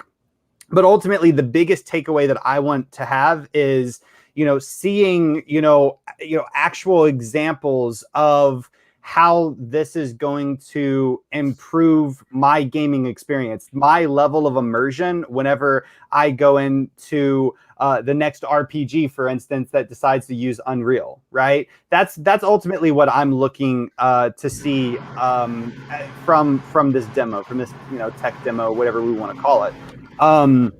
As far as what specifically they will show, I couldn't tell you, but I'm excited nonetheless to see it, to read about it, to hear, to maybe even try to learn some more about how Unreal works and how nanites and polygons, and I think he said something stasis. I have no idea what all of that is, but then also really learning how that's going to improve my gaming going further. So that's really what I'm just ultimately excited about is the promise for the future, right? We've seen a little bit of Unreal 5. I think we can see a lot more. And we all bought these consoles for different reasons, but I would imagine many of us bought them to improve our gaming and to get experiences that we've only dreamed about, many years ago whenever we were playing on 360 or PlayStation 2 or whatever. We all had these, ideas of, oh my God, it would be so cool if we could have 1 million soldiers, fighting on a field, right? Imagine Assassin's Creed Odyssey, how what 3-bit was mentioning earlier about having more soldiers on the ground or NPCs on the ground without compromising frame rate. Imagine how that could have looked in Assassin's Creed Odyssey, right? Like I think that would be incredible, and that's something that I would have been dreaming about, or similar things that I dreamed about whenever I was a young kid playing games. To see that potentially possibly becoming the reality today is exciting. And that's the type of stuff that I want to see, right? I want to see pretty graphics, but I also want to see, advanced, gameplay and how games are built, can now, they can use different techniques to improve, the overall experience, to have, different gameplay options and how, what he was talking about with, looking into the distance and seeing, blurry environments. And then once you get further away, like, it pops out and you don't see anything. Just seeing how this engine is going to correct those things that us gamers have kind of put up with for the longest time, because it was just what was. That's what I'm excited for, seeing this next conference. Yeah, and you know what? It's good to get a chance to peek into the future. If there's any one team you want doing it, it's certainly the Coalition. Pong So, let's get your opinion on this. Confirmation that we're going to get a peek behind the curtain early in the Unreal Engine 5's life from the masters themselves is ultra exciting. I don't know what this tech demo is going to be built from scratch. Do I think that it might incorporate something from Gears? It's possible. May not be, Gears 6 that we're seeing, but it could certainly give us something Gears related. I think that if they want to, stoke the fires with the fans and get us excited for the next Gears, which I'm excited for already because I loved Gears 5. What do you expect for them to show? Yeah, I mean, I definitely think they're going to come out and press. I think they're definitely going to show the potential. I mean, Zemi stole all my show notes. So the promise of the future is exactly how you put this, right? This is something that I think even if you're not a tech savvy person like myself, you're not a 3-bit, you could still watch something like this and get your own personal impressions about what you're going to look forward to, and that promise of what's coming down the road. And it's not that far off. Obviously, we know that there's teams already working with Unreal Engine 5. 3-bit has already got to the pleasure of working on Unreal Engine 5. But I think it's always awesome to see masters of their profession like the Coalition are. They are masters of that Unreal Engine. See what they can do with it, because they're going to have their own little spin on it. That's the cool part about these engines as well, is the customization that these development teams do for whatever they're working on. And that's when the creativity comes into play. And that's when, their expertise gives them a huge advantage when they are working with something like Unreal Engine 5. So not only does Unreal Engine 5 give opportunities for smaller dev teams to just go in, work with the core engine itself, and produce incredible looking games and content, and that's another part that I'm looking forward to is as these engines develop, like Unreal Engine 5. I've talked to 3-bit behind the scenes too, and he's talking about how much easier it is to work with. Well, that accessibility is going to lead to bigger and better indie games coming out that we might not know the difference between an indie game and a AAA game, right? Even though I don't like those labels, the quality difference, it might the difference in quality gap may close even more so because of the accessibility. But you get a team like the Coalition who works with this engine and knows its insides and out, and as they get their hands on with the Unreal Engine 5 and they begin to create different customizations within that engine, that's when you see some very, very special things come out of it. So I'm looking forward to seeing what they're going to do, because I can guarantee you, being that they are an Xbox first party studio, much like that original Epic demo that we got, where, a lot of fanboys were claiming, oh, that can only be done on PlayStation 5. That can only be, and we know that's not true, but they were trying to claim it. I can guarantee you the Coalition is definitely going to show off what Wii Series console, the lucky ones that got a series console can look forward to, and how it's going to push that hardware in very specific ways. And I think that's what we're going to see from the Coalition.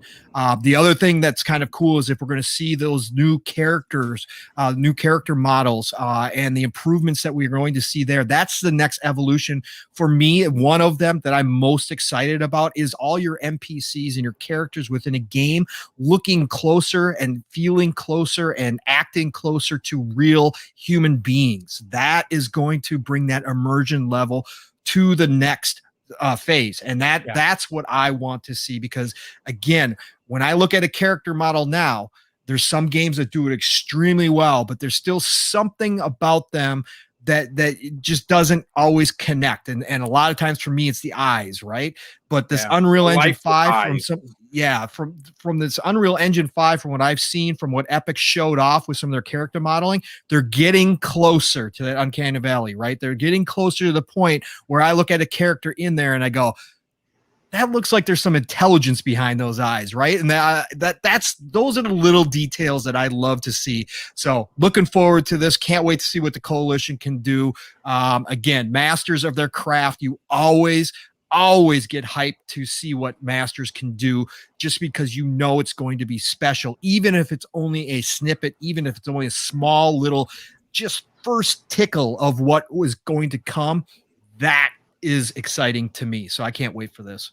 Yeah, absolutely. Mav, let's get your opinion on this, brother. Thanks so much for joining us again. Obviously, folks, this is just a silly podcast. He had to step away for real work problems, and thankfully he's back.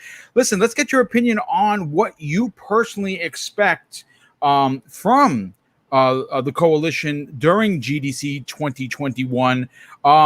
Being that this is an originally created project specifically to show off what they can do, do you think that we might get some Gear 6 stuff? I think if it's not Gears, it'll probably be somewhat Gearsy. Okay, all right, that's good. You know what I mean? Or like I don't know, it could be something completely different. I don't know what to expect from this. I know one thing. It's probably going to blow our minds. Yeah, I agree. And from what 3-Bit has told me in the past, and what we've seen from Epic's Unreal demo, putting the coalition behind just something to showcase. Like I love these things. You know, these don't ever usually translate to actual games, right? But it is something that gives you like the promise of like where tech is headed, and gives people the excitement to see like, hey, these things are possible now. You know what I mean? And where people were saying, like Pong said, oh yeah, Unreal Engine 5 is only possible on that super SSD on the PS. That's just like, it's nonsense. And we know that the coalition, they said themselves, has multiple projects in the coming years. Yeah. Right. Multiple new projects in the coming years. They actually use that. They're very careful in the wording that they choose when they make these statements. And they said this back in May, that we're excited to continue the tradition by developing an Unreal Engine 5 for multiple new projects in the coming years. Right. So that just makes me think of the possibilities. And I think whatever we see at this is going to give us a glimpse onto what they have envisioned for the possible future of game dev at their studio. Not necessarily specifically exactly that, but what their mindset is, where they want to go with like artistic style, where they want to go with these new tools that they have. Because the stuff that 3-Bit has told me, and like I'm sure he was telling you guys when I was on the phone, things are different now. Yes. With game dev, right? Like stuff that we thought was never going to be possible. You know what I mean? Like this stuff has arrived. You know, so let's see it. Let's see something that blows our minds, and I'm excited to see. I'm excited to know that what we see there is done by a Xbox studio. Yes. So that's another thing. Yeah. By the way, talk about engines, right? You got Coalition working on Unreal Engine 5, which is an Xbox engine, but then you got Forza Tech, which I saw a lot of people talking about in the chat. Yeah. Then you got id Tech. I mean, like what else is there? I mean, you got freaking you have the Xbox, the new Halo engine. What's like a slip space engine? Slip Space. You got Creation Engine 2. Creation Engine 2. Yep. I mean, I'm just gonna take a guess and say that one of these new acquisitions that is going to come on board will also probably come along with an engine. Yeah. And just to think that, okay, there's this stable of tech that can be shared between all these devs now. Like they're owned by the same parent company. They have no reason not to share tech with each other, right? Of course. Yeah. So now you think about all this stuff that they keep secret, like that people try and steal by hacking and then release it to the public and stuff. Like this is protected tech that these companies have had for years and years to develop their games on, can be shared as a resource between these studios. The future is bright for Xbox, and besides all those, though, you still got the best in the business with Unreal as well, which may be the best game engine potentially that we've seen yet. So we'll see. I don't know. It looks pretty promising right now. I put it this way: as an Xbox fan that had been waiting for them to arrive, I think it's safe to say that all of the ducks are in order, and I think it's going to be a very exciting time, folks. Listen, that's your show as we close in on the 2-hour mark. This has been a great show. We got a chance to get we opened up with some potential Sony hurting themselves or basically shooting themselves in the foot, and we close out with some tech talk, and obviously that comes thanks to us from 3-Bit, who is actually a developer and really broke it down in a way that made it understandable. I want to thank all the incredible super chats that came in. Once again, it's beyond words, the generosity that continues to be shown to myself and Mrs. Boom through our channel here at Double Barrel Gaming. Of course, I want to thank the panel for hanging out for this afternoon, talking about Xbox. This was a great way to end or start your Tuesday, depending on where you are in the time zone. Let's get to the outros, and we'll start first with the cog that keeps this show running each and every week, and will be making his return appearance to Breakfast with Boom this Friday morning. Zemi Games, thanks for being here, brother. Tell everyone about what you got going on, where they can reach out to you on social media, and more importantly, about the website that continues to bring in some big numbers.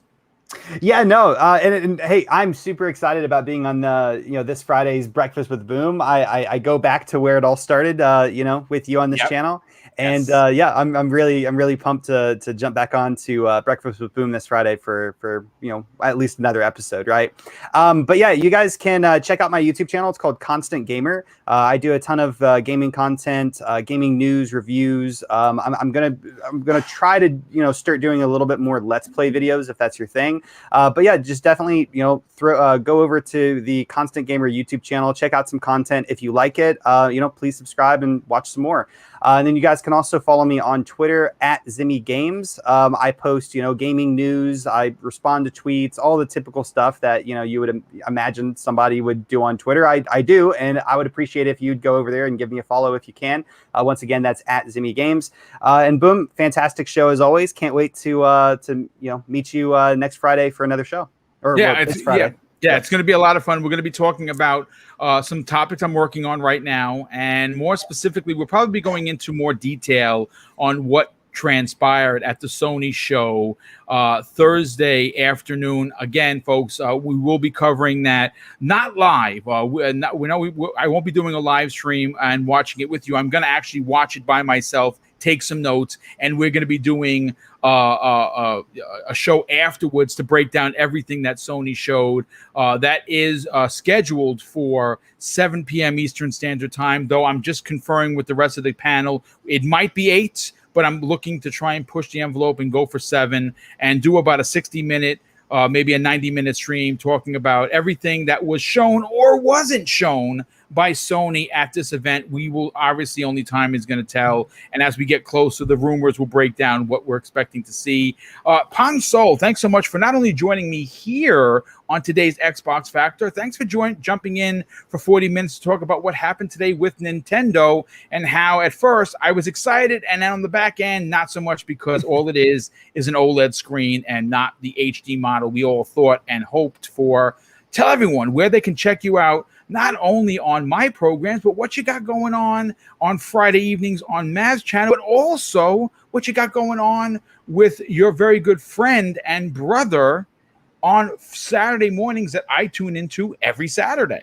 Yeah, absolutely. Boom, man, it was amazing. Anytime I can jump in with you, I'm going to jump in with you. So, hey, don't forget though, the new Nintendo Switch does have a LAN port now, so that's huge. That's big news. Big news. That's big news. Ooh, that's future tech. When you're talking about the promise of the future, that's it right there. So, no, this is just absolutely amazing. Awesome to be here with yourself, of course, Semi, and 3-Bit is now a regular, and my brother from another, Mav, being on here just makes it extra special every time I get to do this with you guys. Like I said, it was a long holiday weekend, and always good to get back to talking gaming. I was kind of off the grid a little bit, so this was just a fantastic Tuesday. Chat, you guys were absolutely stellar as always. Phenomenal turnout. Great to have you and see you all here, not only for this show, but for the little Nintendo show this morning too as well. So thank you all. Love and respect all of you. Thank you. Friday night, you can see me on Xbox Ultimate with Fun Speculation, aka Mav, his amazing wife Caitlin, 3-Bit, and the rest of the Magnificent 7, 9 p.m. Eastern, 8 o'clock Central Time. Saturday mornings, you can find me on the Living Split Screen. That's right, Living Split Screen, all one word, with my brother from another, Steel Rain. Again, we just wrapped up episode 15 this last weekend. Just continued support has been crazy there as well. Come check us out. If you already do, share us out, subscribe. It's all important to us, as Boom's talked about. YouTube's got its it's weird little hiccups and stuff. So we could definitely use all the help we can get. But Living Split Screen, 10 a.m. Eastern, 9 o'clock Central Time, 3 p.m. UK time. Saturday nights, the Shot Podcast with PTK Blam, Centurion, Fuzzy Belvedere, and Staggerilla. Fuzzy was in the chat. Good to see you, brother. You can come check us out there, 9 p.m. Eastern, 8 o'clock Central Time. Great little show. But otherwise, you never know where else you're going to see me. Tonight, I am on Noobs and Pros, and that starts at 8 o'clock Central, 9 p.m. Eastern. Noobs and Pros is a great show. Come check it out. It is the, forget, guys, help me out. It's the Masters of Everything. No, wait. Players of Everything. Masters of None. Thank you. Players of Everything, Masters of None is their official show name, but come check it out. Great guys over there. So please come check me out there tonight. But otherwise, you never know where you're going to find me. Follow me everywhere. Pong Soul, Xbox, Twitter. Love you all, and we will talk to you guys all real soon. So real quick, Pong Soul and Steel Rain will be making their debut on Primetime Gaming on the 19th of July. Not next Monday, the following Monday. They're going to be coming, and it's going to be a crossover kind of a podcast. Looking forward to getting Steel Rain on the show for the first time. And Pong, obviously, you've made your appearance on there before, but to have you guys on there as a tandem is super cool, and I cannot wait for that. And Mav, talk about what you got going on in your incredible channel. You've seen some significant growth, and that's because of the hard work you do. You do a lot of streaming. You got your podcast on Friday nights. Talk about where they can check that out, and more importantly, where can people reach out to you on social media? Fun times, Boom. Thank you for having me again. Social media, Twitter, Fun Speculation, where you can catch all the updates for the channel. The channel is called Fun Speculation on YouTube. That's where we have the Xbox Ultimate Podcast Friday nights at 9 p.m. Eastern with the Magnificent Seven, which includes Pong Soul and 3-Bit here as well. And also we have Fun Pop, which is on Wednesday nights at 10 p.m. Eastern. So it's a late show, but we have a lot of fun. We talk about Marvel, DC, TV, movies, just whatever. Keep it loose and fun on that show. So check that out, guys. Also, we're on Spotify, Google Podcasts, Apple Podcasts, all that stuff and more. So appreciate it. If anybody checks it out, if you like what you see, leave a like, share it out, subscribe, and we appreciate everybody. This chat has been absolutely amazing today. It was just on fire with lots of awesome familiar faces. So hi, everybody in the chat. It was a great show. Well, yeah, thank you so much for being here, brother. And last and no way least, the technical wizard, Professor 3-Bit. Thanks so much for being here, brother. Tell everyone where they can check you out and what else you got going on, dude. Yeah, everyone can check me out. My Twitter is the VGHD. My YouTube channel is the Video Games HD. I have a Unreal Engine 5 video I'm dropping either tomorrow or the day after tomorrow. I was recording some of it yesterday, so we'll see. But besides that, I'm on several podcasts. I might be on with Pong tonight. Depends on where I am in the world. I am traveling a lot today. But I'm also on this show. You guys can catch me here. I'm now a member. And then Xbox Ultimate. So Xbox Ultimate every Friday with the Magnificent Seven. Love them over there. And then basically where you can find Mav is where I'm at. Yes, well, it's you're doing some great work, dude, and I'm obviously looking forward to checking out that Unreal Engine video, especially it's coming from you because we know that you understand the technology, and I will help promote that, get more eyes to your channel, which I think you definitely need for sure. But listen, folks, thanks again for being here. We had almost 400 people here today. That's a big deal for this small show. Again, if you're not getting notifications, go to @MrBoomstickXL on Twitter. Find the tweet where I am actually asking for help. I'm not, going out of my way to be a D-bag and yelling at YouTube because you don't want to do that. I'm being politically correct, asking for help. I don't know if it's going to help. It's probably not, but that's the best place to help me get the situation fixed. And it happened last year. I went publicly with it, and they did respond in a way where it seemed to course correct. I don't know if it had to do with the people of the community getting involved or what have you. But if you want to help me out, if you want to get the notifications that you should get as a subscriber to the channel, definitely go to Twitter at Mr. Boomstick XL and retweet that and favorite that, and maybe someone at YouTube Gaming or YouTube themselves will actually take pity on a small channel and do the right thing and get people the proper notifications. But listen, folks, I'm going to close out the show with something that's important to me. Hopefully one day it'll be important to you. And that's something that my dad taught us when we were kids, and he said, son, treat others how you want to be treated. Also, it doesn't cost anything to be nice. You live by those rules, and I can guarantee you're going to have an awesome day. So take care, everyone. We'll see you on Thursday's new episode of the Xbox Factor Podcast.